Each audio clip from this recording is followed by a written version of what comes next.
la Cruz Roja Colombiana Seccional Cundinamarca y Bogotá y la Cruz Roja Colombiana Seccional Quindío dan la bienvenida a la segunda sesión del conversatorio Prevención y Atención de la Violencia Basada en Género. Los invitamos a diligenciar el formulario de asistencia que estará en este chat. Recordamos que este es un requisito para certificación del taller, así como la previa inscripción. Además, deben haber cumplido y participado con al menos 2 de las 3 charlas de esta temática. Así que, por favor, inscríbanse y sigan todos los pasos. Además de eso, solicitamos a todos silenciar micrófonos y apagar cámaras para un mejor desarrollo de esta charla. Recuerden que pueden ir dejando sus preguntas o comentarios en la sección del chat para que al finalizar puedan ser leídas y contestadas por nuestra panelista. De este modo, damos paso a la doctora Doris Hernández, líder nacional de construcción de paz y doctrina de la Cruz Roja Colombiana, quien nos dará la bienvenida en este espacio de hoy. Bienvenidos. Muy buenas noches a todos y a todas. ¿Me escuchan bien? Sí, señora, perfectamente. Sí, perfecto. Muchas gracias. Bueno, un saludo muy especial a Hernando Urbina y a Sandra Moncada, nuestros líderes seccionales de construcción de paz y doctrina institucional en la seccional Quindío y en la seccional Cundinamarca, que tuvieron la brillante idea de promover este espacio de formación en temas humanitarios. Realmente ha sido una excelente iniciativa para generar este espacio académico de análisis y discusión en temas que nos interesan y nos ocupan a todos y a todas.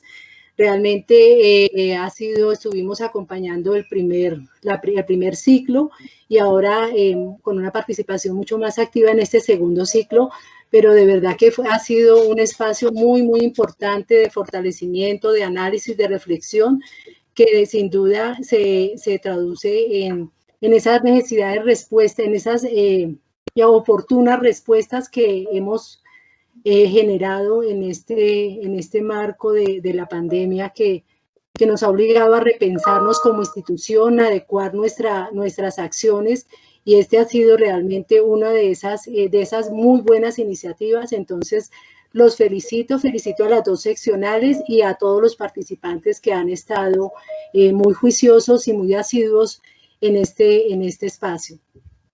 Cambio. Muchas gracias. Y cambio. Muchas gracias, doctora Hernández, por sus palabras.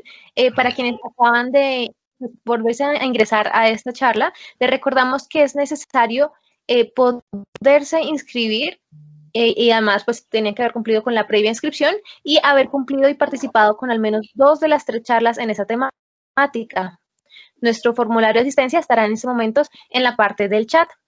Nuevamente, muchas gracias. Y ahora bien, daremos paso a la ponente del día de hoy, quien es Claudia Herrera, oficial de Género y Diversidad de la Cruz Roja Colombiana, psicóloga, magíster en Desarrollo Educativo y Social, con experiencia en diseño e implementación de proyectos educativos, sociales y comunitarios, además estos con enfoque en derechos humanos, construcción de paz, reconciliación y equidad entre hombres y mujeres. Además, cuenta con un amplio desempeño en diversas entidades. Bienvenida.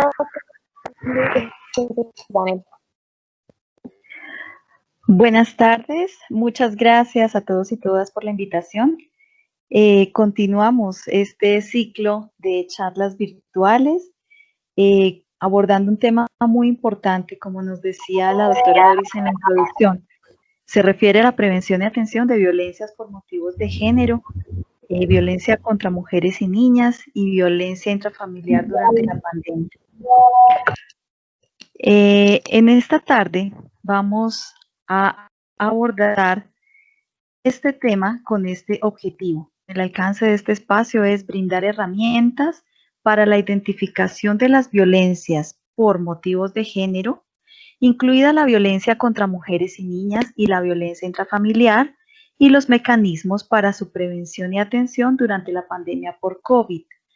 Debemos decirles que hace 8 días en la primera sesión nosotros hicimos un abordaje sobre la violencia contra las mujeres y la violencia intrafamiliar. Lo que pasa es que cuando se habla del término violencias basadas en género es muy amplio y cobija también estas dos categorías, violencia contra mujeres y violencia intrafamiliar. Por eso es que hacemos la distinción. Y es muy importante también mencionarles que hoy nos vamos a centrar en lo que está allí en rojo en el objetivo y es mecanismos para su prevención.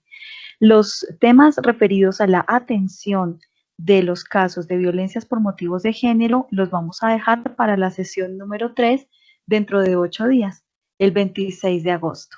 Entonces hoy vamos a darle alcance a comprender otras categorías de violencias basadas en género y a los mecanismos para su prevención. Queremos contarles para quienes no estuvieron en la sesión anterior una pequeña síntesis que se refiere a los principales impactos ocasionados por esta pandemia de COVID desde una perspectiva de género. Hace 8 días hablamos sobre el hecho de que las mujeres representan un grupo poblacional con mayores riesgos ante la pandemia. Si ustedes observan esa gráfica, seguramente no es desconocida, yo creo que es más bien familiar, ¿verdad? La sobrecarga en el trabajo de las mujeres en la casa, la sobrecarga emocional, además la sobrecarga económica que hemos tenido que asumir muchas mujeres y sobre todo quienes son cabeza de familia, ¿verdad? Hay unas afectaciones bastante fuertes que impiden que ellas acudan a servicios de protección, que ellas incluso tengan autonomía económica. Ha sido muy golpeado el tema de pérdida de empleo en este momento, sobre todo para las mujeres. Adicionalmente, la pandemia ha ocasionado el aumento de riesgos por violencia de género y violencia sexual, especialmente para mujeres y niñas, y las afectaciones en derechos sexuales y derechos reproductivos, incluidos entre ellos la deficiencia en prevención de infecciones de transmisión sexual, en prevención de embarazos y en salud menstrual. También hablábamos hace 8 días sobre este concepto referido a violencia contra mujeres y niñas. En Colombia, la Ley 1257 de 2008 ha categorizado estos 4 tipos de violencia, son los que están reconocidos mediante la ley: violencia física, violencia psicológica, violencia sexual y violencia económica. Si bien hace 8 días hicimos una breve descripción, una caracterización de acuerdo con los conceptos de la ley y algunos ejemplos, hoy vamos a retomar algunos elementos para comprender un poquito mejor estas 4 formas de violencia contra mujeres y niñas. También decíamos hace 8 días que hay unas condiciones de mayor vulnerabilidad, unas actitudes y comportamientos, unos prejuicios que están a la base de todos estos asuntos que ocasionan violencias por motivos de género, entre ellos violencia contra mujeres y niñas. Por un lado, las condiciones de mayor vulnerabilidad se refieren al hecho de que las poblaciones hay algunos grupos, algunas comunidades que son más vulneradas que otras en sus derechos. Algunos grupos poblacionales como mujeres, niñas, adultos mayores, personas en condición de discapacidad, personas LGBTI, ¿verdad? Y mencionábamos con esta caricatura lo difícil que significa ser niña. Le dice la mamá a la niña: en esta sociedad tan adversa, algo más difícil que ser mujer. Y la niña le contesta: sí, ser niña. Porque los niños y niñas están siendo absolutamente vulnerados en todos sus derechos en este momento y es importante que le prestemos bastante atención. También hablábamos que otro de los elementos que causa violencia contra mujeres y niñas son actitudes y comportamientos. Y esas actitudes y comportamientos que ocurren en casa. Esta caricatura nos lo mostraba de una forma bastante dramática, ¿cierto? Donde dice: es más seguro quedarse acá afuera. Dice una mujer: no importa el riesgo de enfermedad, de coronavirus, pero cuando una mujer es golpeada, es maltratada y su agresor está en casa, es muy complejo y a veces buscar la salida, buscar soluciones, pues ciertamente no está dentro de la casa. Por otro lado, veíamos que otro de los elementos que ocasiona violencia contra mujeres y niñas son los prejuicios, ¿verdad? Quienes estaban hace 8 días recordaban cómo mencionábamos prejuicios como este de un chico víctima de abuso sexual. Si denunciara que fui violado, es probable que la policía no me vea como una víctima, sino que incluso me mande a la cárcel. Porque nuestros prejuicios ocasionados por esta cultura machista hacen que nosotros y nosotras creamos que las personas que sufren algún tipo de vulneración en sus derechos se lo merecen, ¿cierto? O creemos que las víctimas algo hicieron y entonces se lo buscaron, ¿verdad? Y eso no es cierto. Eso no es cierto. Hay que desmontar esos prejuicios para poder combatir la violencia contra las mujeres y niñas. Por otro lado, hablábamos hace 8 días de las creencias y de los valores y sentimientos. Creencias como esta que aparece en esta caricatura. Dice la mujer, no deberías, pero le dice el hombre, no deberías ir tan provocativa que después pasa lo que pasa. Y ella le contesta, eso es como decir que una persona negra debería pintarse de blanco para evitar una agresión racista. Quiere decir que nuestras creencias son las que ocasionan la violencia. Y hay un mensaje que queremos darles en esta noche, y es que toda forma de violencia es aprendida. Por lo tanto, si es aprendida, puede ser desaprendida y podemos seguramente construir otras formas de relación. Adicionalmente, veíamos que a la base de esa cultura machista se encuentran valores y sentimientos, como cuáles. Aquí en esta caricatura de este hombre colombiano que cada semana o cada día nos presenta la realidad de una forma a través de sus gráficas y de sus análisis, en esta caricatura nos dice, la señora le dice al hombre, amor, hoy es el Día de la Mujer. Y él le dice, está bien, hoy no te golpearé. Y ella le dice, tan lindo mi gordito, ¿cierto? Porque la sociedad nos ha acostumbrado a naturalizar la violencia como la única forma de relación y como una forma de relación en pareja. Y esto es absolutamente equivocado en nuestras relaciones.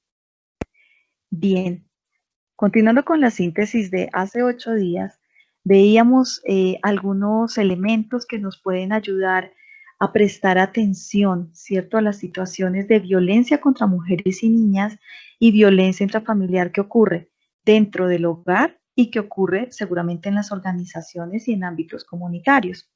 Por lo tanto, hace 8 días decíamos algunas recomendaciones para minimizar las situaciones de violencia contra mujeres y niñas. En el ámbito familiar decíamos, es importante demostrar sensibilidad ante los sentimientos de los demás. Es importante trabajar una escucha activa, ¿cierto? Sin prejuicios, sin dar cantaleta, sin responderle a la otra persona las preguntas, sino generar diálogo, generar acercamiento y reflexión. También decíamos que a nivel familiar es importante prestar atención a síntomas físicos y mentales. Decíamos que es importante reforzar el apoyo social, tanto con las personas de la propia familia como con amigos o con instituciones, con otros contactos. Este aislamiento físico que nos ha obligado esta pandemia nos ha alejado de muchas personas y es importante una llamada, un mensaje, que las personas sepan que estamos presentes, pero también que nosotros y nosotras sintamos la cercanía de nuestros amigos y de otras personas que conocemos. También es importante el uso controlado de las TIC. Si bien es importante mantener los mensajes, las llamadas y los contactos, también hay que controlar los horarios, sobre todo en los niños y las niñas, en el manejo de las nuevas tecnologías de información y comunicación. Ojo, no solo los niños y las niñas, a veces son las personas adultas quienes más pueden estar pegadas durante muchísimas horas al celular y decir es que estamos trabajando, es que estamos resolviendo algún tema laboral y a veces eso no es tan cierto. Aquí realmente hemos hecho una reflexión con todo este ciclo de conferencias sobre el tema de que la violencia se aprende en casa. La violencia se aprende para bien, que es aprender a prevenirla, o se aprende para mal, que es replicarla y reproducirla, ¿verdad? Entonces, no dar ese mal ejemplo en casa. En otras recomendaciones hablábamos de la necesidad de gestionar emociones negativas, también la necesidad de organizar rutinas con actividades que involucren a toda la familia y también mencionábamos la necesidad de construir unas pautas de convivencia sana en casa. Y la gráfica no la puedo dejar pasar. Un papá jugando con sus hijos y dice, mi deber como padre es trabajar cada día para acabar con el machismo. Bueno, cada vez esperamos más papás con esta lógica, con este pensamiento y sobre todo con estos comportamientos. Y también dentro de este resumen de hace 8 días, hablábamos de unas recomendaciones para los equipos de trabajo institucionales. Mencionábamos que el secretario general de Naciones Unidas, como respuesta a toda esta situación ocasionada por la pandemia de COVID-19, mencionaba que dentro de los planes de respuesta a la emergencia es fundamental incluir los temas de prevención de violencia contra mujeres. También dice el secretario general de Naciones Unidas, Antonio Guterres, que es necesario considerar de forma diferenciada las necesidades y capacidades de mujeres y hombres, y también garantizar el registro de datos desagregados por sexo. Entonces se hace un llamado a las organizaciones que trabajamos en respuesta de emergencia, en respuesta humanitaria por la pandemia, a tener en cuenta estas dos consideraciones: registro desagregado de datos por sexo y considerar necesidades y capacidades de mujeres y hombres. Por otro lado, es importante reforzar los servicios de teleorientación para brindar apoyo psicosocial. Lo hemos evidenciado y en algunos momentos me voy a permitir referir a algunas experiencias que tenemos en algunas seccionales, experiencias muy importantes que nos han dejado ver cómo es fundamental que todos los servicios de las instituciones a las que pertenecemos y representamos incluyan servicios de teleorientación para brindar apoyo psicosocial. Los efectos en salud mental de la pandemia han sido incalculables. También es importante diseñar estrategias de mitigación de los impactos de esas violencias por motivos de género. Y finalmente, hace 8 días también mencionábamos la necesidad de promover el acceso a servicios de salud sexual y reproductiva. Ya vimos que es uno de los aspectos que más ha sido golpeado durante la pandemia, especialmente hacia las mujeres. Es importante designar personas de nuestros equipos interinstitucionales para que se capaciten en el apoyo psicosocial específico de casos de violencia contra mujeres, violencia intrafamiliar, violencia por motivos de género, incluida la violencia sexual. Es necesario contribuir en la transformación de estereotipos en los roles de género, y para esto debemos trabajar fuertemente en nuestras organizaciones. Y también mencionábamos la necesidad de usar los medios de comunicación y las redes sociales para promover las tareas de cuidado por parte de los hombres, con el fin de animarlos a cumplir más activamente su rol dentro de la familia, dentro de los equipos de trabajo y en general dentro de la sociedad. Eso fue lo que vimos hace 8 días en la sesión anterior. ¿Cuál es el contenido entonces para la sesión de hoy? Nos vamos a centrar en 2 categorías, 2 componentes generales. El primero, unos conceptos básicos. Vamos a hacer una aclaración sobre qué entendemos por sexo, género, enfoque de género y diversidad según la Federación Internacional de la Cruz Roja.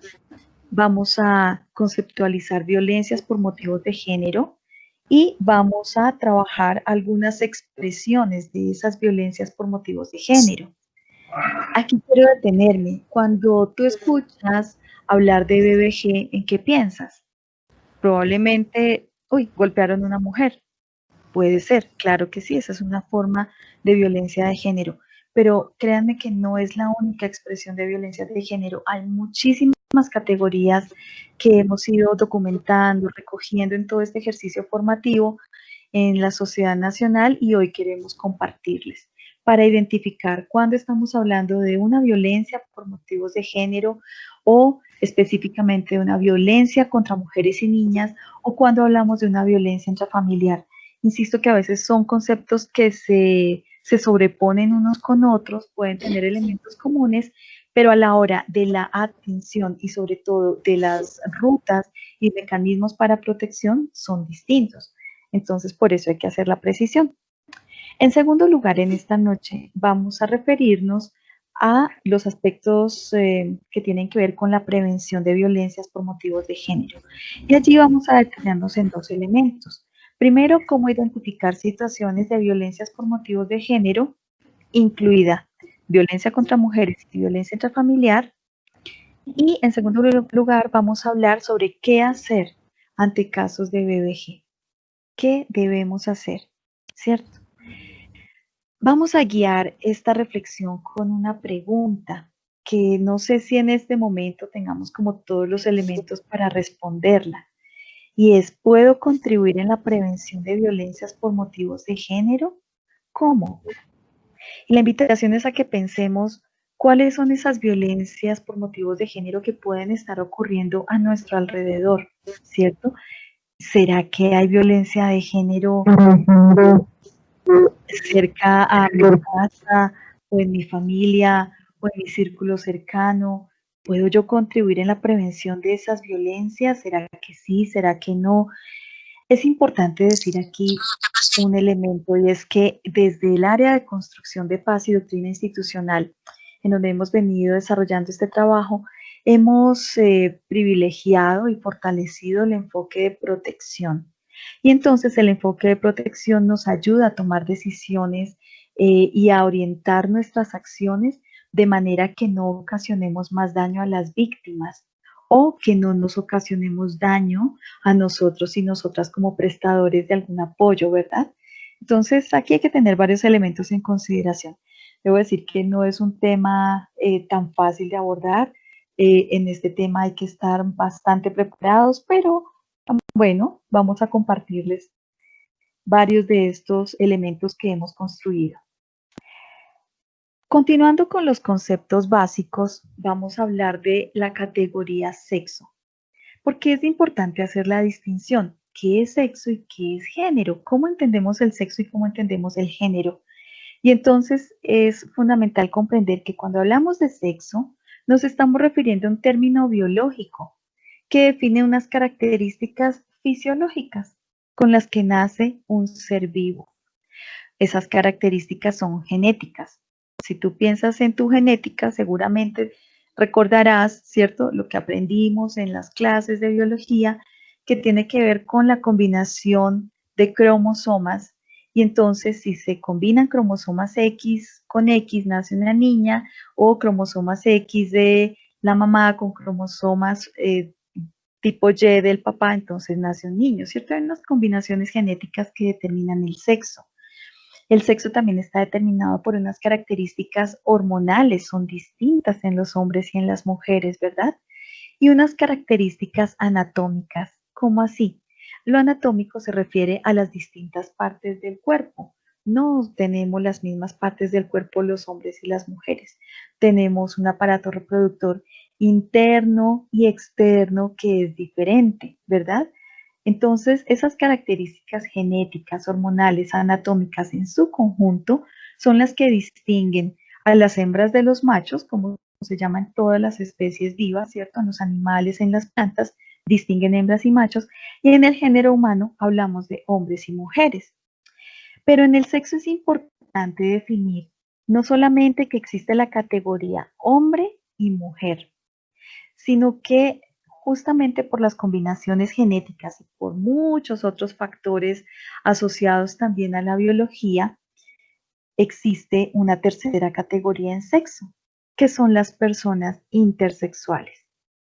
Entonces, cuando hablamos de sexo, recordemos y visualicemos nuestro cuerpo, nuestra fisionomía con la que nacimos. Ese es nuestro sexo. Es redundante, pero a veces sirve aclarar, hablar del sexo biológico, ¿cierto? ¿Cuál es el sexo? El sexo de nacimiento. El sexo es biológico. Hombre, mujer o personas intersexuales que tienen unas combinaciones genéticas que no son específicamente y propiamente de hombres o de mujeres. Esto es lo que se llama clasificaciones no binarias. Lo binario es hombre o mujer. Ahorita que veamos género, lo binario es femenino o masculino. Lo intersexual es no tan determinado, ¿verdad? Hay otro tipo de combinaciones allí, genéticas, fisiológicas, que determinan que las personas nazcan con estas otras características combinadas, ¿de acuerdo? Entonces el sexo es biológico. Por otro lado, el género. Yo estoy segura que todas las personas que estamos acá conectadas hemos escuchado hablar de género, pero ¿qué entendemos por género? ¿Cómo comprender el género? En la Cruz Roja Colombiana lo hemos venido trabajando en 3 dimensiones. ¿Cómo comprender el género? Primera dimensión, referirnos a los roles. Y cuando hablamos de los roles, es a las tareas que ejercemos las mujeres y las tareas que ejercen los hombres en la sociedad, en la familia, en la política, en la cultura, en la parte científica, ¿verdad? ¿Cuáles son esos roles que han sido asignados a hombres y mujeres? Entonces acá puse situaciones domésticas. Fíjense en la primera escena. Dice el hombre, ayuda a mi mujer en las tareas de la casa. Y ella con 8 brazos, ¿cierto? Haciendo un montón de cosas y además pensando y no me he depilado. Pero quiero llamar la atención sobre la postura de este hombre que dice ayuda a mi mujer en las tareas de la casa, en contraste con la segunda gráfica donde ella está sentada, fíjense cómo está sentada, ¿cierto?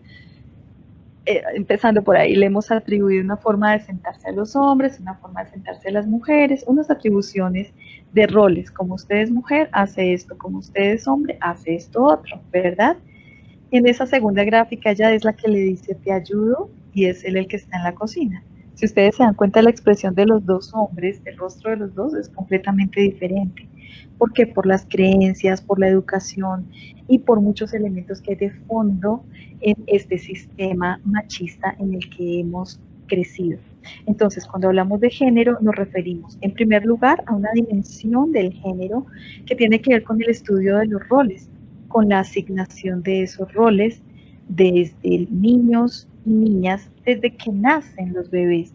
Aquella discusión con los colores, no, es que es una niña, comprémosle rosado, es un niño, comprémosle azul, y hoy nos hemos dado cuenta que los colores no tienen género, ¿verdad? Entonces ahí hay una gran dimensión para comprender a qué nos referimos cuando hablamos de género. En segundo lugar, cuando hablamos de género hay otras 2 dimensiones. En segundo lugar, lo que se refiere a identidad de género. Y en tercer lugar, otra dimensión, la que se refiere a las relaciones interpersonales. Vamos a referirnos a la identidad de género.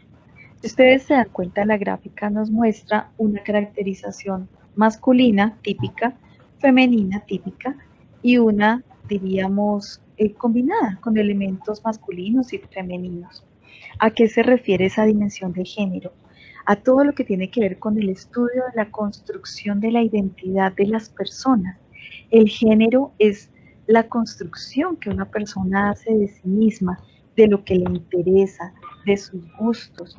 Es esa construcción a partir de sus experiencias, de su historia, de las percepciones que tiene del mundo, de los valores de su cultura, ¿verdad?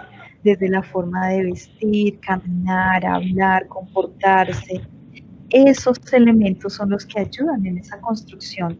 Y se construye lo femenino, se construye lo masculino, pero también hay unas construcciones combinadas que hacen tránsito entre lo femenino y lo masculino.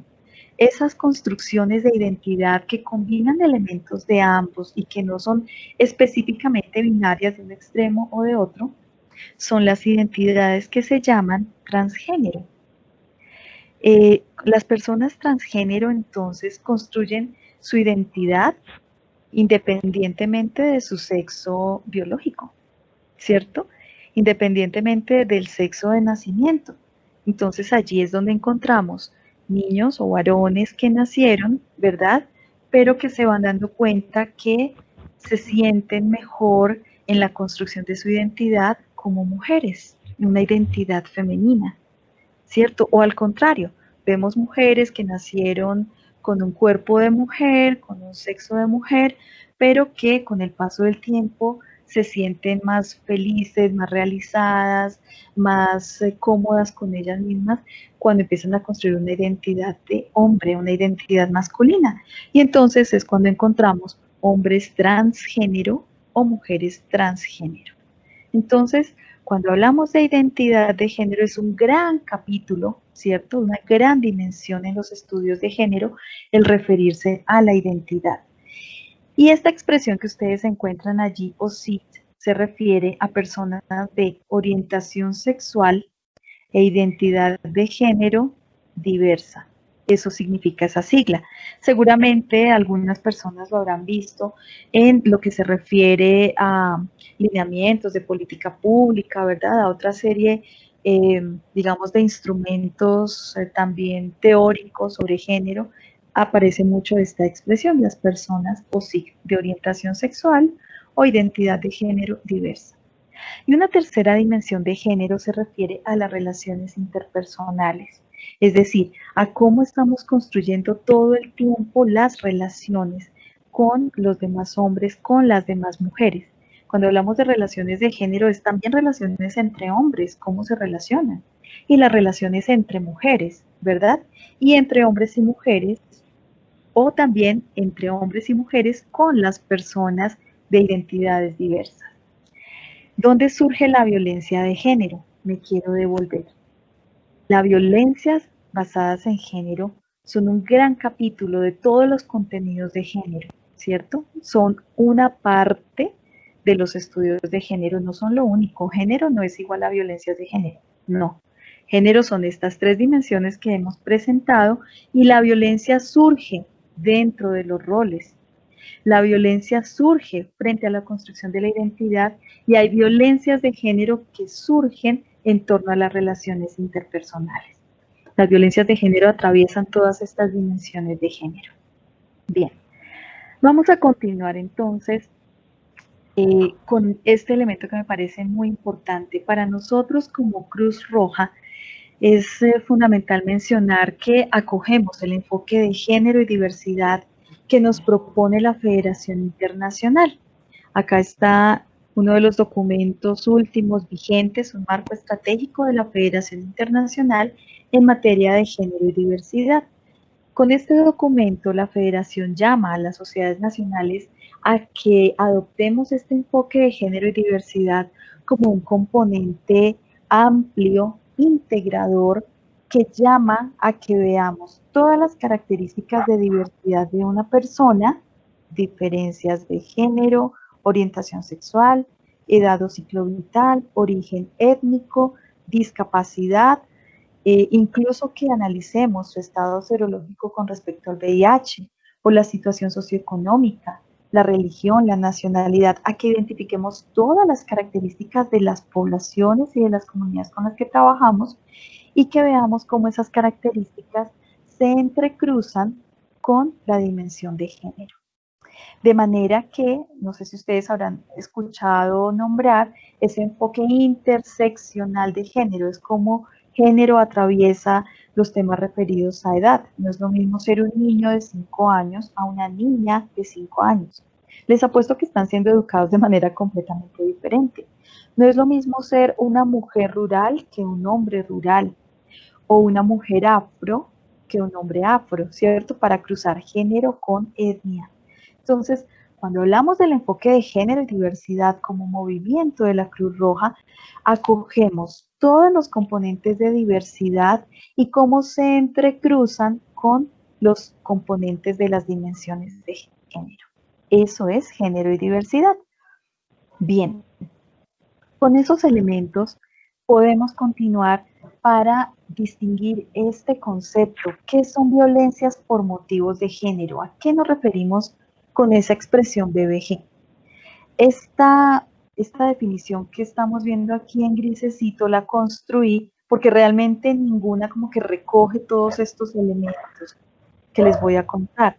Las violencias por motivos de género son una gran categoría que se refiere a un tipo de violencia, sea física, psicológica, sexual o económica, que se ejerce contra cualquier persona o grupo de personas. Primer elemento, las violencias por motivos de género ocurren hacia una persona o hacia un colectivo. ¿A causa de qué?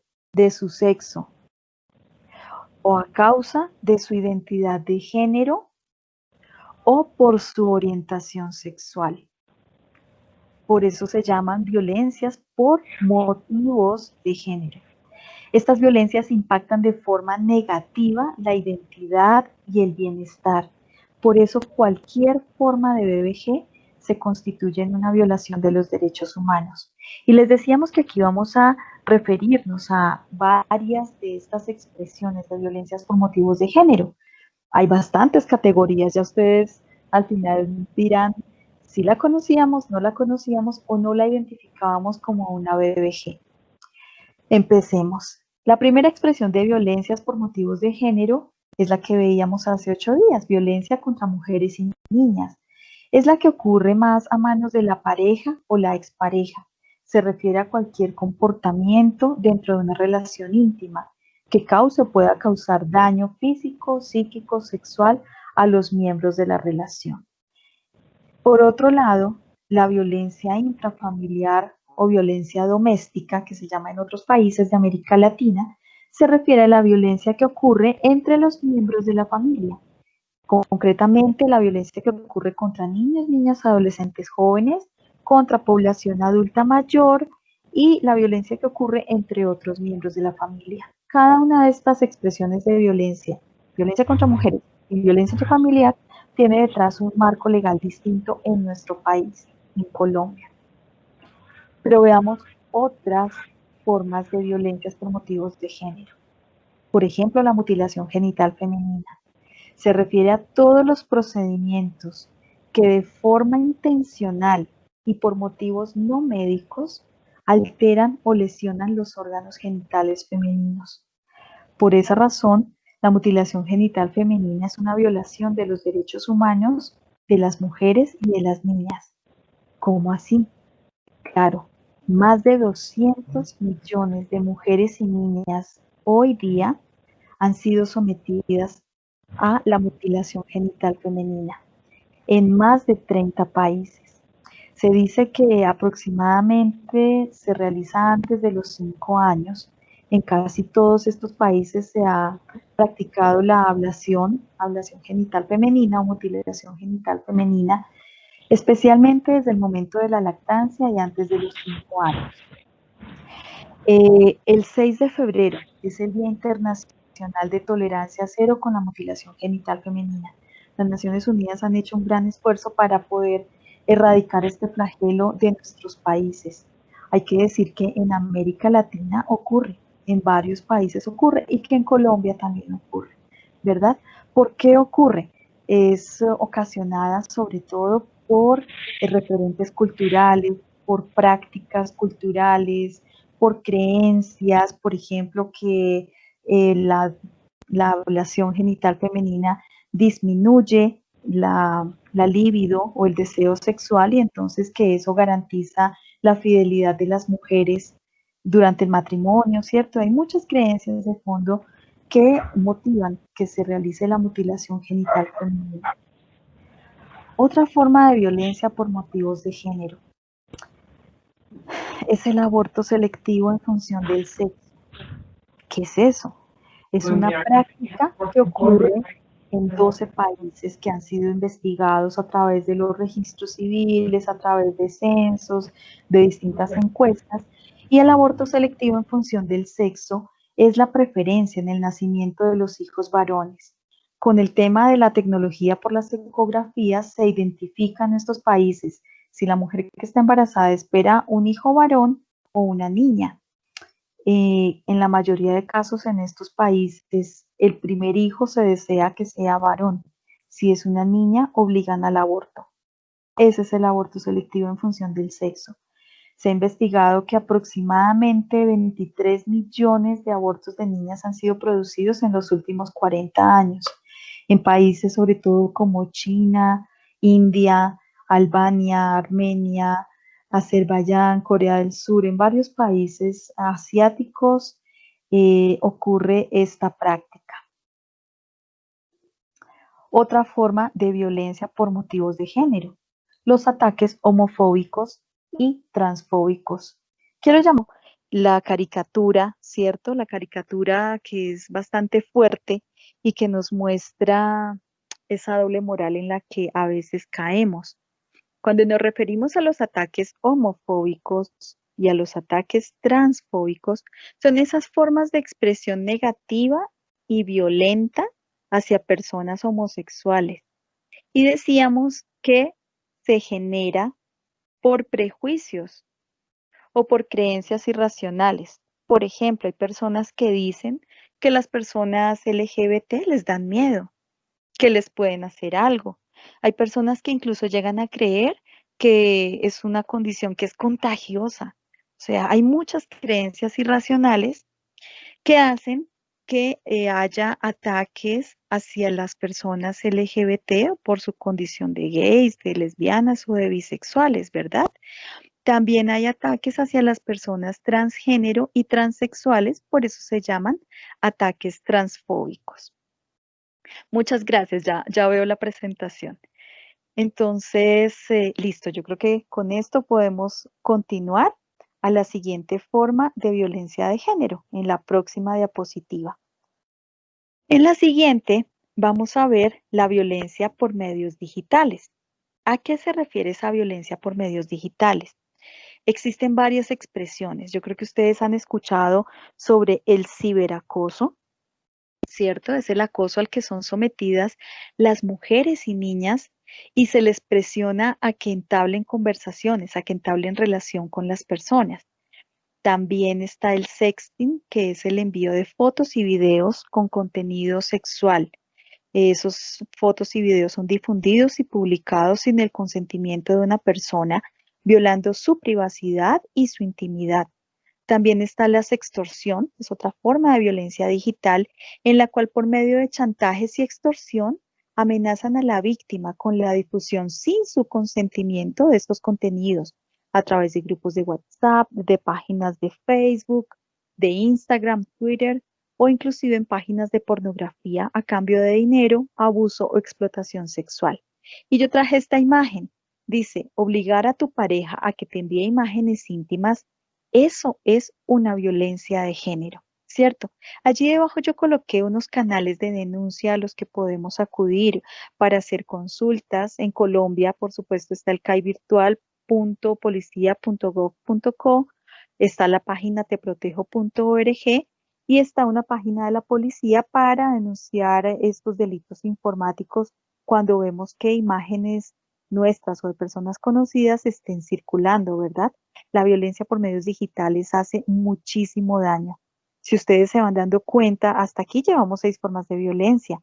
Y si pensamos cuál de todas es más grave, la mutilación, la violencia intrafamiliar o seguramente la violencia por medios digitales o los ataques homofóbicos, ¿cuál de todas ellas es más grave? El aborto selectivo por sexo, ¿cierto? Entonces, creo que todas son igualmente graves.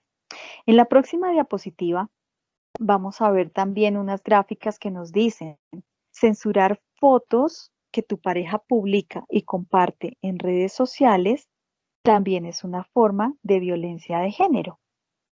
En la siguiente, porfa.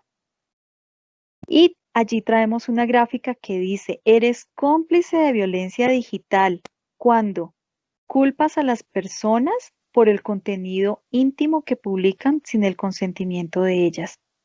Cuando te burlas del acoso que está sufriendo otra persona. Cuando contribuyes a hacer virales los contenidos privados o íntimos sin consentimiento. También eres cómplice de violencia digital cuando no denuncias ni frenas el acoso que vive una persona en las redes sociales o en los espacios digitales. Y eres cómplice de violencia digital si convocas a otras personas a molestar, a humillar, a difundir fotos o videos o material privado o íntimo para dañar a alguien. Bien, la siguiente forma de violencia de género que ya aparece allí es el matrimonio forzoso en la infancia. Y quiero colocar este testimonio de una niña. Es una campaña del año pasado de Save the Children, Amnistía Internacional y Entre Culturas. Dice, no quiero contra el matrimonio infantil, temprano y forzado. Dice, cuando se casaron con 7 años, a mi amiga no entendíamos, solo estábamos emocionadas por la boda. Pero pronto vimos que ya no podía venir con nosotras, hasta que un día apareció pálida y con heridas. Su marido la había golpeado con un alambre de hierro, una niña de 7 años. Ese incidente se me quedó grabado para siempre. Por eso, cuando tenía 11 años y la propuesta de matrimonio llegó para mí, decidí oponerme. Con la ayuda de mi tío lo conseguí y por eso me di cuenta que yo también tenía que ayudar a otras niñas. Relata Hadika, una activista pakistaní por los derechos de niñas que con tan solo 17 años se ha convertido en la voz de su comunidad y ha recibido numerosos premios por su lucha. El matrimonio forzoso en la infancia es más frecuente de lo que creemos. Aquí dice, cada 3 segundos una niña es obligada a casarse. En la siguiente vemos otro testimonio. Haber pasado por esta experiencia te hace comprender que necesitamos apoyo en esta lucha, porque si fuerzas a las niñas a casarse y quedarse embarazadas demasiado pronto, cuando ni siquiera están preparadas físicamente para dar a luz, les dejas en una situación vulnerable, donde pueden sufrir violencia o incluso morir. Declara Kadiatu, una niña de 17 años casada con 2 hijos, que tuvo que abandonar la escuela a los 14 años al fallecer su padre y fue obligada a casarse con 15 años tras quedar embarazada. Aquí vemos una frase de Yana Ducuré, de la embajadora regional de buena voluntad de ONU Mujeres para África. Dice, cuando se fuerza a una muchacha a casarse, se le otorga a un hombre el derecho a violarla día tras día. El flagelo del matrimonio forzoso en la infancia tiene consecuencias devastadoras de por vida. Entonces es importante luchar contra esta forma de violencia de género. En la siguiente diapositiva podemos ver otra forma de violencia de género. Vamos en la 8ª. Y son los ataques con ácido. Es una agresión que consiste en arrojar ácido en el cuerpo de una persona con intención de desfigurarla, mutilarla, torturarla o asesinarla. Cuando hay un ataque con ácido no es un accidente, es un delito premeditado.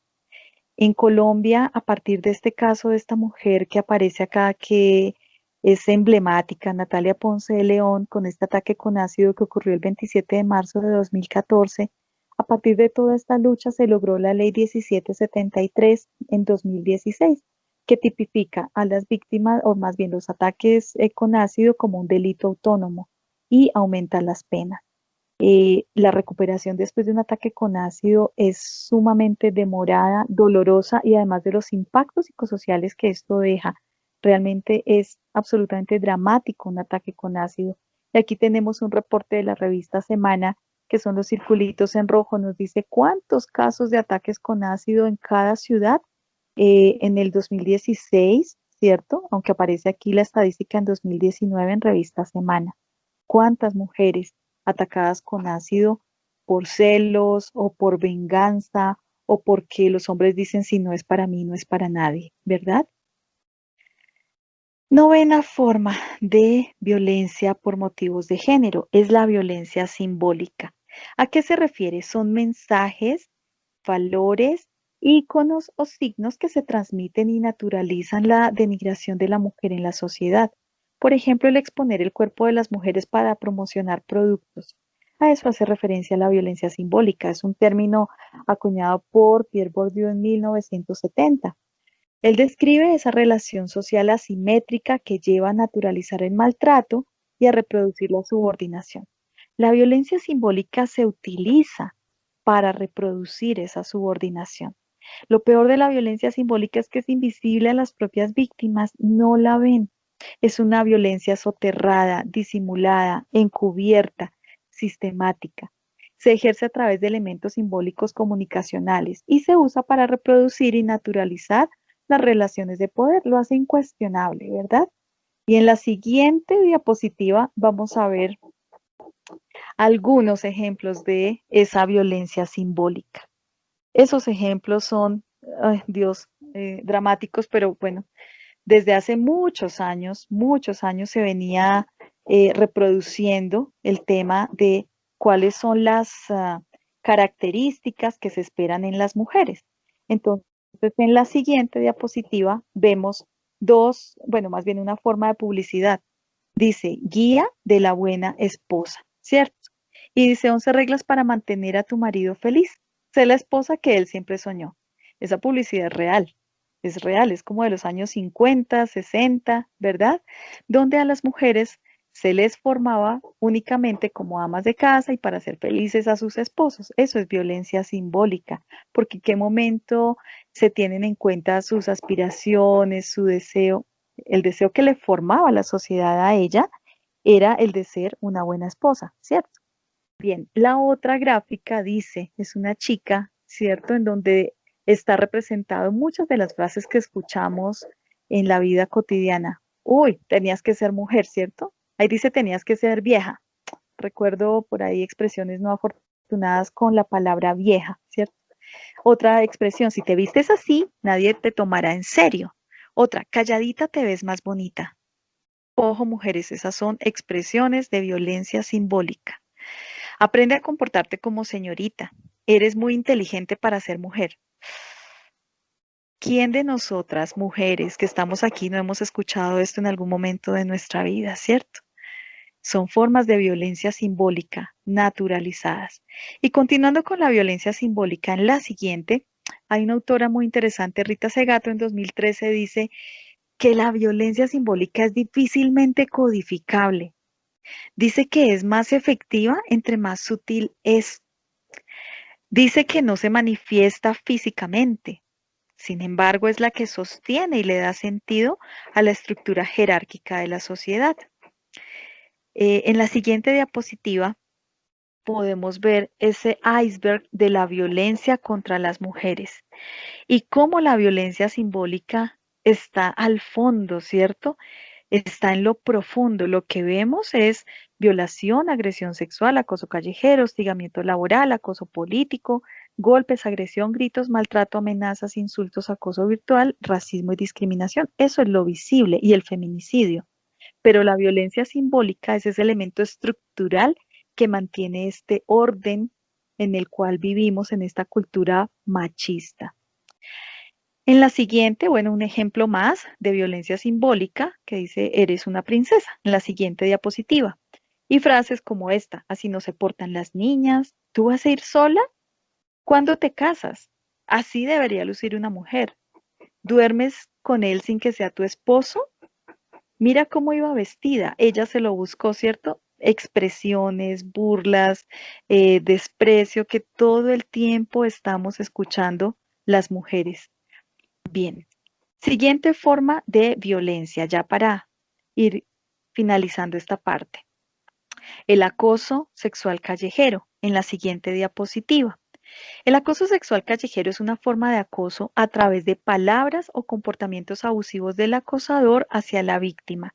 Ocurre en espacios públicos. La gráfica de la izquierda nos muestra, se refiere a tocamientos indebidos, frases indecorosas, seguimientos, silbidos y sonidos de besos, la masturbación en público, el exhibicionismo, ¿verdad? Hay muchas formas de acoso sexual callejero. Es otra forma de violencia de género. Y un grupo de mujeres en la siguiente lámina que dice, déjame caminar en paz. Realmente las mujeres queremos sentirnos seguras. Siguiente diapositiva. Vamos a ver la discriminación laboral. La discriminación laboral se refiere a la diferencia del trato sobre un empleado respecto a sus demás compañeros de trabajo a causa de razones que no se relacionan con su desempeño laboral. La discriminación laboral es una forma de acoso laboral que junto con el maltrato y la persecución y la inequidad laboral aparecen, en el caso colombiano, en la Ley 1010 de 2006. La gráfica nos dice, la primera, donde están dos chicas hablando, y le dije, no me importa trabajar en el almacén, aunque soy ingeniera, si a cambio puedo salir media hora antes para poder recoger a mi hijo. Y la amiga le dice, qué valiente, ¿y qué te contestó? Y ella le dice, contrataron a un hombre sin hijos. Es una forma de discriminación laboral. Y una caricatura de Magola que nos dice, las mujeres no solo trabajamos más y cobramos menos, además tenemos que estar más preparadas y vernos mejor. Porque a las mujeres también se nos cobra el tema en muchas ocasiones de la preparación académica y de la apariencia física, ¿verdad? En la siguiente diapositiva vamos a hablar de otra forma de violencia de género, otra expresión, que es la trata de personas. ¿A qué se refiere la trata de personas? Al hecho de captar, trasladar, recoger o recibir una persona con fines de explotación para obtener provecho económico o cualquier otro beneficio para sí o para otra persona. Gracias. En Colombia, la Ley 985 de 2005 es la que tipifica los temas de trata de personas. Se refieren a un delito en el que se anulan los derechos y la dignidad de las víctimas porque se consideran como un objeto con el que se puede comerciar. En los delitos de trata de personas no solamente son víctimas las mujeres, pero sí son el 80%, mujeres y niñas. También hay víctimas trata de personas, hombres, como la gráfica que está allí. Y dice, atiende las señales, cuídate de la trata. Cuando hay ofertas de trabajo fuera del país, cuando le ofrecen grandes salarios, cuando le quitan los documentos supuestamente para viajar y para viajar gratis, cuando le piden que no comunique a nadie en dónde va a estar, o cuando le hacen propuestas románticas, ¿cierto? Por medio de chat, mensajes, redes sociales, cualquier persona puede ser susceptible de trata de personas. Y allí en esta gráfica, eso, gracias, vemos algunos tipos de explotación, los más frecuentes, prostitución. ¿Para qué más se trata a las personas? Para trabajo o servicios forzados, en algunos países para utilizar niños, niñas y adolescentes en actividades delictivas, para adopción legal, para el matrimonio forzoso, para tráfico de órganos, esclavitud o mendicidad forzada. Estos son algunos fines de la trata. En la siguiente diapositiva nos vamos a referir a otra forma de violencia de género que es el feminicidio. En Colombia está tipificado por la Ley 1762 de 2015, que es llamada la Ley Rosa Elvira Celi, un caso emblemático de feminicidio de una mujer a manos de su pareja sentimental. Se refiere al asesinato de la mujer por el hecho de ser mujer. El feminicidio es ese resultado de un proceso continuo de violencia y es la manifestación más brutal de una sociedad patriarcal. Esta ley 1762 da varios márgenes para trabajar y para reconocer el delito de feminicidio. Es importante mencionar que hace no un mes, en julio 6 exactamente, se creó en Colombia un sistema de prevención temprana de violencia contra las mujeres, con el ánimo de atender oportunamente estas violencias de género y anticipar o prevenir el asesinato o violencia contra las mujeres. Es muy importante la coordinación permanente con los gobiernos regionales. Hay que decir que los casos en donde más se están reportando situaciones de riesgo de feminicidio son Bogotá, Valle del Cauca, Tolima y Nariño. Y la gráfica nos dice, violencia por un compañero sentimental. En 2012 era la estadística, una de cada dos mujeres fue asesinada por un compañero o ex compañero sentimental, ¿verdad? Siguiente forma de violencia de género. Vamos en la número 14. BBG número 14, la violencia sexual, la que ocurre en espacios educativos, familiares, laborales y comunitarios. Son las acciones que obligan a una persona a mantener conductas sexuales contra su voluntad. Hay que decir que en Colombia los exámenes médico-legales por presunto delito sexual son altísimos, son el 43% ocurren en ámbitos familiares, ¿cierto? Y de esos el 46% son a causa de agresiones por familiares de las víctimas. También hay que decir que el 85% de los delitos sexuales analizados este año fueron sobre menores de 18 años, ¿verdad? Y allí hay varias formas de violencia sexual en esa malética que se ve: explotación sexual, hostigamiento, pornografía, violación, rozamientos, insinuaciones, esterilización forzada y muchas formas de violencia sexual. En la siguiente vamos a referirnos a la violencia sexual, pero la que ocurre en conflictos armados. Siguiente diapositiva, gracias. Cuando hablamos de violencia sexual en conflictos armados, nos referimos a los actos de naturaleza sexual, que son impuestos por la fuerza o mediante coerción, por temor a la violencia, coacción o abuso de poder contra cualquier víctima, ya sea hombre, mujer, niño o niña. Estos actos rara vez ocurren en forma aislada. La violencia sexual puede utilizarse como una forma de represalia para generar miedo o a modo de tortura. También se usa sistemáticamente como método de guerra con el fin de destruir el tejido social. Y quiero llamar la atención sobre la gráfica que está allí. Dice, el cuerpo de las mujeres no debe volver a ser nunca más botín de guerra, porque en Colombia la guerra ha ocasionado eso, que el cuerpo de las mujeres se vuelve un botín de guerra. Y para finalizar, vamos a, en la siguiente, complementar algunos elementos sobre la violencia sexual. En la Ley 1719 de 2014 en Colombia se identifican varias formas de violencia sexual en el conflicto armado. Los vemos en la siguiente diapositiva. Se refiere a la violación, la esclavitud sexual, la prostitución forzada, el embarazo forzado, desnudez forzada, esterilización forzada, aborto forzado o cualquier otra forma de violencia sexual. Hay que decir que la violencia sexual está en el Estatuto de la Corte Penal Internacional, incluyéndose en la lista de crímenes de guerra y crímenes de lesa humanidad.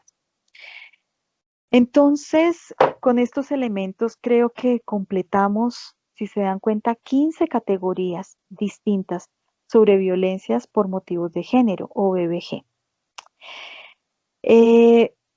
Yo creo que por tiempo, ¿verdad? Por tiempo que nos hemos demorado un poquito revisando todas estas categorías, solamente vamos a presentar rápidamente algunas consideraciones sobre cómo identificar las violencias por motivos de género en la siguiente diapositiva. Y esas consideraciones tienen que ver con el hecho de que cualquier mujer puede ser víctima de violencia, independientemente de la edad, la etnia, la orientación sexual o la identidad de género. Independientemente de cualquiera de estas condiciones, cualquier mujer puede ser víctima de violencia. Y la violencia de género ocurre en ámbitos públicos o privados. Acá hay unos signos de alarma. Si te tratan con puños, golpes, empujones, bofetadas, patadas, ataques con armas, sujetar con fuerza ocasionando daño, jalones de cabello, dar golpes jugando, causar restricciones a la libre movilidad como amarrar, encerrar o recluir, son acciones de violencia física. Y la gráfica lo dice, ¿verdad? Dame ese celular. Ya te dije que no puedes usarlo cuando estás conmigo. Son todas las formas de coacción. En la siguiente vemos otros signos de alarma. Si tu pareja busca intimidarte, humillarte, aislarte, decidir por ti porque te cree incapaz, o te amenaza, se burla de ti, te pone apodos degradantes, te maltrata a causa de sus celos, te insulta o te menosprecia, es violencia psicológica. Y la gráfica lo dice, lo recoge muy bien. Si tu pareja proyecta sus inseguridades en ti, te hace sentir culpable por todo, te responsabiliza por sus emociones, te hace dudar de tus capacidades, te hace creer que tienen las mismas metas, te manipula. Eso es violencia.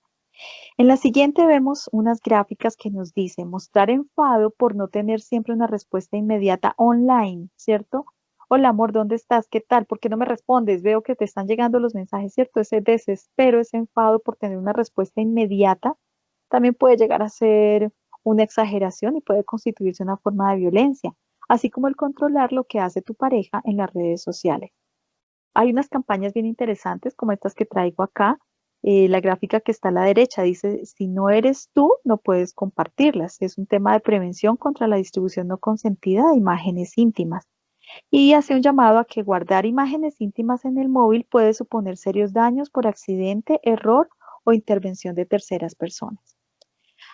Finalmente, en la próxima podemos ver otras señales de alerta a través de amenazas, intimidaciones, chantaje, manipulación o a la fuerza te obligan a tener comportamientos sexuales no deseados. Relaciones sexuales, manoseos, tocamientos, desnudez forzada, todo esto es violencia sexual. ¿Cierto? Y lo dice la gráfica. Como cuando la pareja la cela, ¿con quién estás hablando? Con mi mamá, ¿con quién crees? ¿Cierto? Cuando todo el tiempo está pendiente, ¿qué es lo que hace? O forzar una relación sexual. Cuando le dice, ahora quítate la ropa interior, y ella dice, pero no quiero. Hay momentos en que el hombre no quiere o la mujer no quiere, y hay que aprender a respetar esos momentos, ¿verdad? O una cuarta situación, señales de alerta como esta. Buscar controlar de manera abusiva tu dinero y tus finanzas. Destruyen tus elementos personales o implementos de trabajo.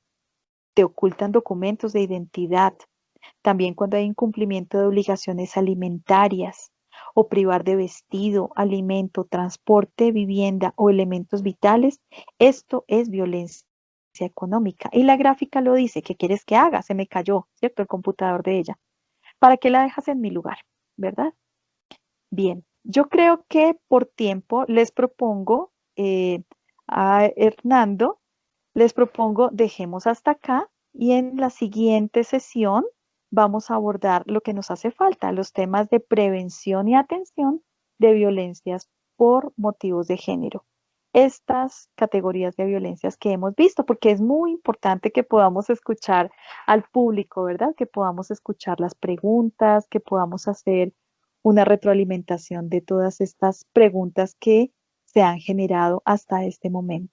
Entonces, yo les propongo que dejemos hasta acá y continuamos con la sesión de preguntas. Claro que sí, muchísimas gracias a la psicóloga Claudia Herrera por esta gran ponencia y tenemos bastantes preguntas interesantes. Comenzamos con la primera. Alicia Torres nos pregunta, ¿pueden los miembros de la Cruz Roja y el Media Luna Roja intervenir en programas de prevención contra la adicción en las comunidades donde este procedimiento es parte de su cultura? Bueno, la Cruz Roja Colombiana primero debe acudir a sus principios humanitarios y nosotros no entramos en controversias, es nuestro principio de neutralidad. No entramos en controversias ni ideológicas ni políticas y en este caso sería una controversia de índole cultural, ¿verdad? Nosotros propiamente no entramos en esas controversias con una comunidad. Cuando se trabajan los temas de prevención, por ejemplo, de la ablación genital femenina, les mencionaba que en Colombia hay varias comunidades indígenas que lo realizan en distintas seccionales, ¿verdad? En distintas regiones.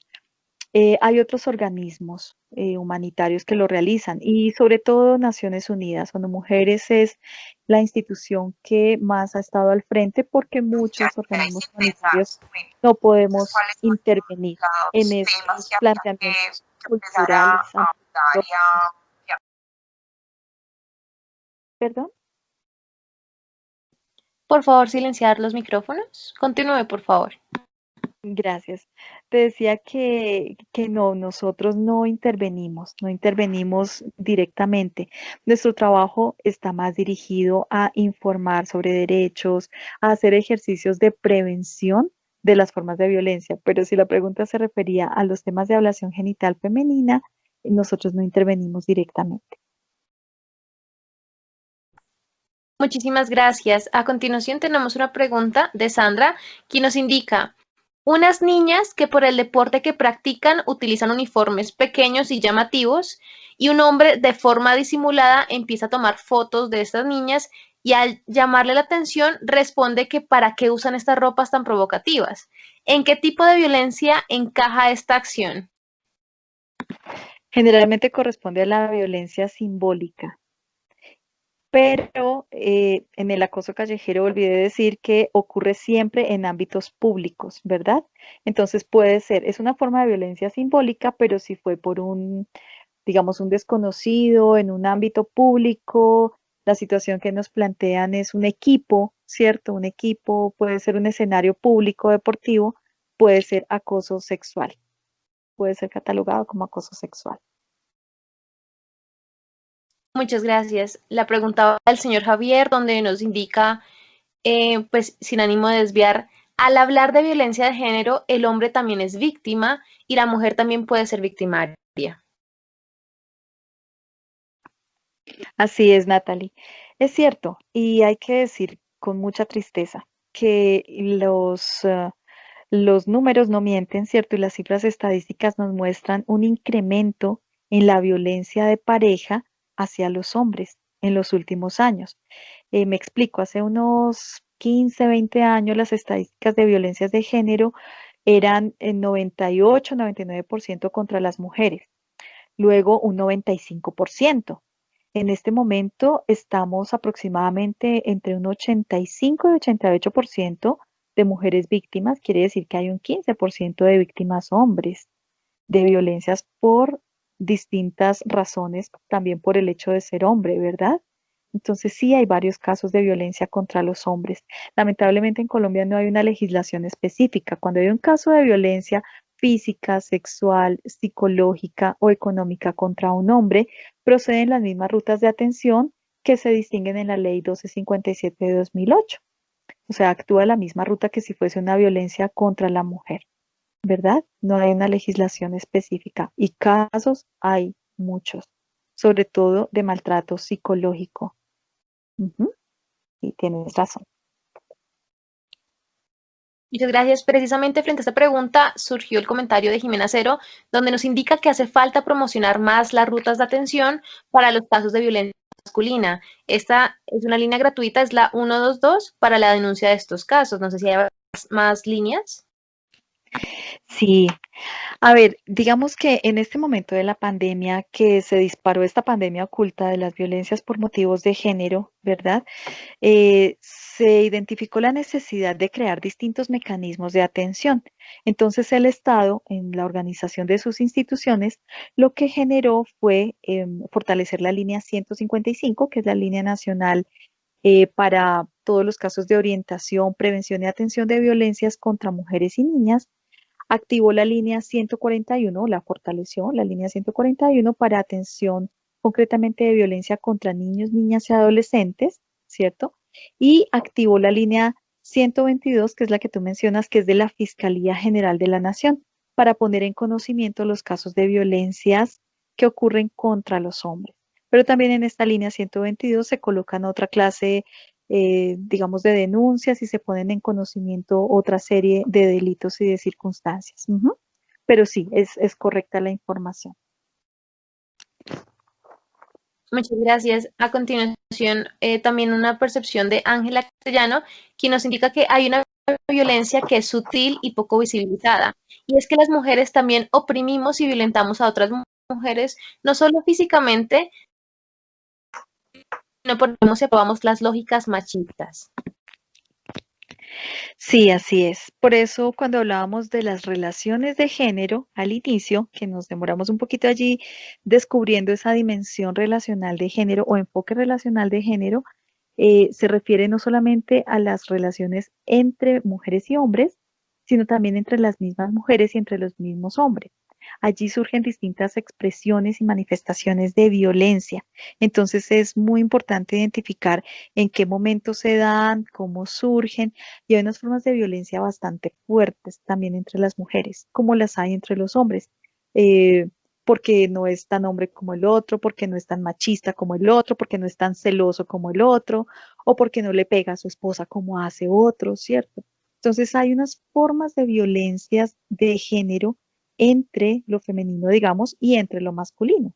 También hay que decir que hay unos procesos distintos entre las mujeres que están referidos a la sororidad, ¿verdad? Que es toda esa, en los hombres se llama fraternidad, en las mujeres es sororidad, es el afianzar los vínculos, las relaciones, la colaboración, la solidaridad en todas las situaciones que vivimos, ¿verdad? Pero sí, hay que decir, hay que considerar en relaciones de género, relaciones entre hombres y relaciones entre mujeres. Y ahí también nos llega entonces una pregunta, en el caso de la señora, nos indica, una mujer al hablar en contra de la violencia hacia las mujeres, en algunos sectores la catalogan como feminista. ¿Cómo se puede hacer frente a esto? Bueno, creo que todo parte del imaginario que tenemos sobre el concepto de feminismo, ¿verdad? Hay que decir que el feminismo es una gran corriente contemporánea del último siglo, una corriente social, sociológica, política, muy importante que ha hecho que el mundo cambie. Yo digo que gracias a los esfuerzos de las feministas, del feminismo, estamos aquí. Estamos aquí en este espacio escuchando, evidenciando una realidad que había sido oculta por 20 siglos y más, ¿verdad? Estamos aquí reflexionando y dándonos cuenta sobre nuestros comportamientos, sobre cómo somos, sobre quiénes somos y cómo ser mejores hombres y mejores mujeres, más felices, más realizados hoy día.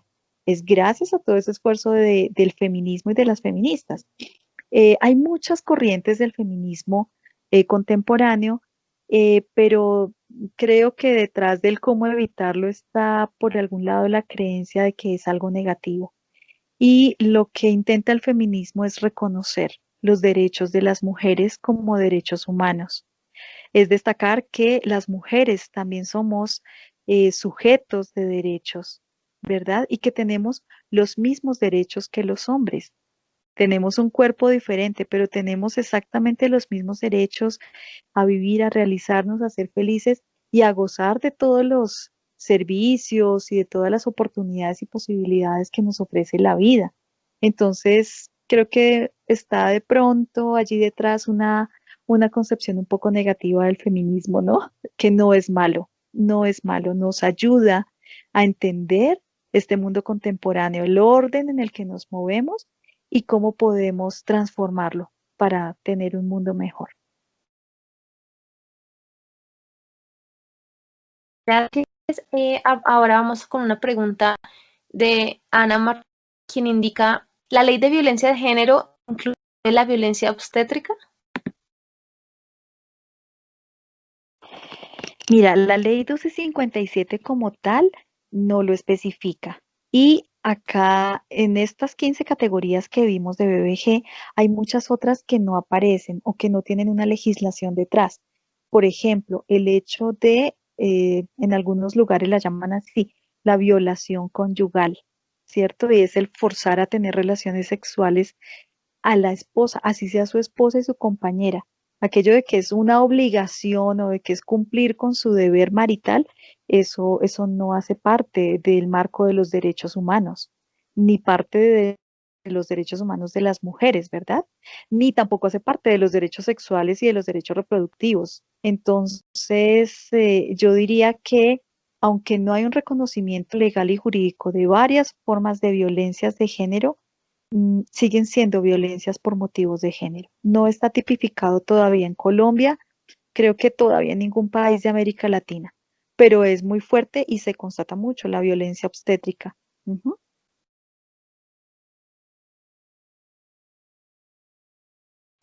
Han habido muchas preguntas interesantes y seguiremos intentando resolverlas. Continuamos con una donde nos indican de qué manera los docentes e instituciones educativas podemos detectar que en una familia hay violencia de género y cuál sería la mejor forma de atender a esas familias sin de pronto entrar en estigmatizaciones.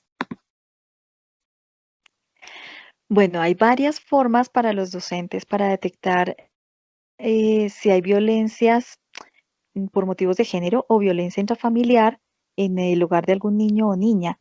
Los niños o niñas, ¿cierto? Los jóvenes siempre nos muestran con su comportamiento qué pasa. Aún los silencios, las evasivas, la agresividad, em, el mostrarse ausente, ¿cierto? Lo que llamamos la irresponsabilidad o el incumplimiento con sus deberes académicos. Es decir, hay muchas señales que nos pueden ir mostrando cambios de comportamiento en los niños o niñas que nos indican que algo está pasando. No necesariamente situaciones de violencia, por ejemplo, la separación de los padres, un duelo. Fijémonos ahora, durante esta pandemia, cuántas familias han perdido a alguno de sus seres queridos y quedan un montón de duelos no resueltos y a veces esos duelos por muchísimos años, ¿verdad? Entonces, hay muchas situaciones en este momento referidas a la salud mental que requieren que seamos capaces de brindar apoyo psicosocial. ¿Cómo no ser invasivos con la situación familiar? Creo que lo primero que hay que hacer es identificar esas señales, pero empezar a abrir espacios, espacios seguros de diálogo y de acercamiento con niños y niñas para que puedan contarnos.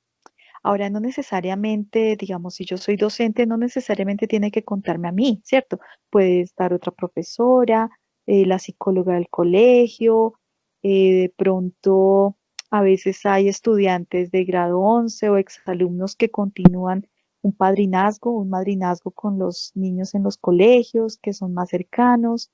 Es decir, hay que buscar ayuda. Lo vamos a ver en la próxima sesión cuando hablemos de mecanismos de identificación y de prevención cómo debemos abordar estos temas de violencias de género, pero nunca solos y solas. Desde un enfoque de protección, yo les decía al inicio, debemos aprender a cuidar, a rodear a la persona que está siendo agredida o que fue víctima o que es sobreviviente de alguna forma de violencia. Debemos rodearla y protegerla, pero también debemos protegernos nosotros y nosotras. Entonces, eso lo vamos a ver en la siguiente sesión, un poquito más ampliamente, cómo hacer prevención desde la protección y cómo generar mecanismos de atención, ¿vale? Perfecto, muchas gracias. Vamos a seguir con las dos últimas preguntas por temas de tiempo. Sin embargo, recuerden que todas estas preguntas van a ser llevadas hacia Claudia para que tal vez en la próxima sesión las puedan resolver. La siguiente pregunta desde Zulay Tarazona nos indica, pues nos saluda primero e indica que quisiera recibir orientaciones de cómo trabajar las nuevas masculinidades con la población rural víctima del conflicto y con los reincorporados. Bueno, Zulay, es una pregunta bastante amplia. Debo decirte que todas las preguntas que hemos recibido de masculinidades las tengo en un capítulo para la siguiente sesión, pero lo primero que debería decirte es que hay que observar mucho y hay que analizar cuáles son las formas. En Colombia decimos la usanza, ¿cierto? ¿Cuál es la usanza? Las costumbres, las formas, los lenguajes, los roles de hombres y mujeres. Es importante decir que cuando trabajamos los aspectos referidos a género, no podemos llegar con la intervención que creemos que debemos hacer. Eso no lo podemos hacer. Nosotros podemos generar propuestas, podemos llevar iniciativas, podemos dialogar de pronto con la comunidad de alguna idea preconcebida en un proyecto, pero en un trabajo comunitario lo que debemos hacer es procesos de acercamiento con la comunidad, identificar cuáles son sus costumbres, cuáles son los roles que ejercen, cuáles son los lenguajes, cuál es el lugar de las mujeres y de los hombres en esa comunidad y desde esos lugares generar reflexiones, generar propuestas formativas, generar propuestas educativas y la comunidad empieza a identificar qué está bien y qué está mal y la misma comunidad es la que empieza a generar un proceso de transformación no necesariamente referido a violencias. Por eso les decía, en género, género es un vocablo muy grande, es una categoría muy amplia que nos invita a pensar en los roles, ¿cierto? En la identidad y en esas relaciones interpersonales. Es lo primero que debemos reconocer. No siempre presuponer que hay violencia, no necesariamente, ¿cierto? Pero sí puede haber relaciones inequitativas, puede haber abuso de poder, puede haber falta de reconocimiento de la labor de las mujeres o falta de reconocimiento de alguna labor de los hombres. Entonces creo, Zulay, que lo primero es observar, identificar y hacer como un ejercicio de diagnóstico, te diría, de cómo se expresa la masculinidad y la feminidad en cada comunidad y luego sí aproximarnos con la propuesta que traemos desde un proyecto o desde una posibilidad de intervención para proponerle a la comunidad alternativas de transformación y al final es la comunidad la que decide por dónde comienza. Esos procesos son bastante posibles eh, y son alcanzables, ¿no? En un mediano plazo, en un mediano largo plazo.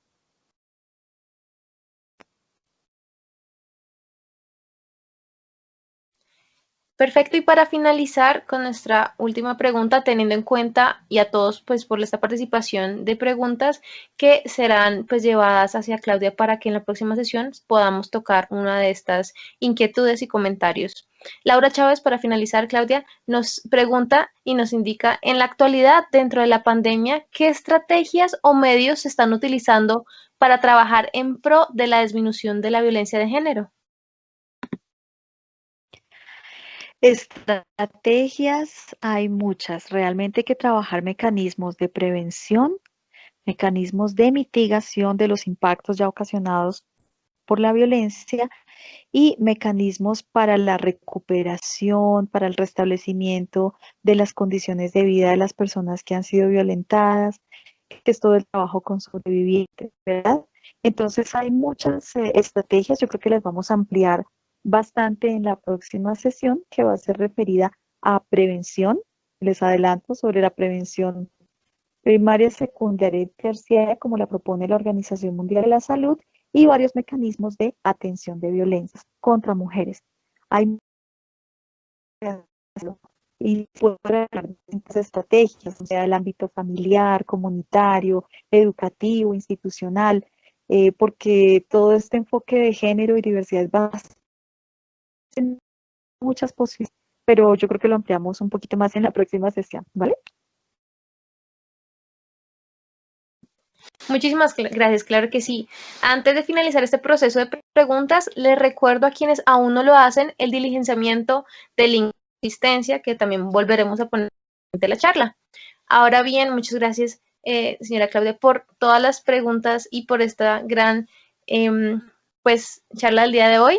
Antes de finalizar, daremos paso al doctor Ronald de la Prada, director ejecutivo de la Cruz Roja Colombiana Seccional Cundinamarca y Bogotá, para poder dar este final paso.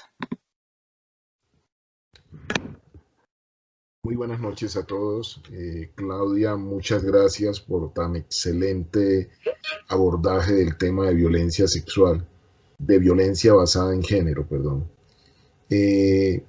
Importante la forma de abordaje porque permite primero conocer el contexto general de las violencias y esperamos en la siguiente sesión ya el abordaje en el contexto de la prevención, de la atención y la recuperación de las víctimas de este tipo de violencias. A todos los participantes, muchas gracias por el entusiasmo con el que han participado el día de hoy y han participado desde las sesiones anteriores, y los esperamos en la siguiente sesión, en la cual van a poder completar todo el contenido y conocer un poco más cómo identificar, cómo abordar, cómo contribuir a la recuperación de las personas, pero ante todo, Claudia está haciendo un abordaje que nos permite aprender a identificar y a canalizar, cuando identificamos estas situaciones, a canalizar los casos hacia las instancias competentes para lograr un abordaje adecuado. Pero además, con este conocimiento, creo que adquirimos herramientas para prevenirla y mediante el entrenamiento, la capacitación de las personas en nuestras comunidades y mediante el desarrollo de actividades que permitan educar a niños y niñas sobre el buen comportamiento frente a los demás y frente a las maneras para superar esas costumbres arraigadas que refuerzan la existencia de estos tipos de violencias, que pueden irse cambiando mediante el cambio de dinámicas culturales que persisten en nuestras comunidades. A todos muchas gracias. Claudia, muchísimas gracias por la forma como has abordado este tema y esperamos en la siguiente sesión ampliar mucho más nuestros conocimientos y poder responder a las diferentes inquietudes que se presentan en el día de hoy y en la siguiente sesión. Muy buenas noches. Muchas gracias, doctor Ronald, por la invitación. Mil gracias a la seccional Cundinamarca y Bogotá y a la seccional Quindío por esta invitación, por este espacio, y a todos y todas ustedes por compartir todos estos aprendizajes. Gracias por sus preguntas y les daremos respuesta en la siguiente sesión. Muchas gracias y una buena noche. Gracias, Claudia, y gracias, doctor Ronald Prado, por su intervención. Agradecemos toda su atención y participación en este ciclo de charlas virtuales y los invitamos el próximo miércoles 26 de agosto a la tercera sesión de prevención y atención de la violencia basada en género. Gracias nuevamente y hasta una próxima oportunidad. Gracias. Vemos entre 8 días.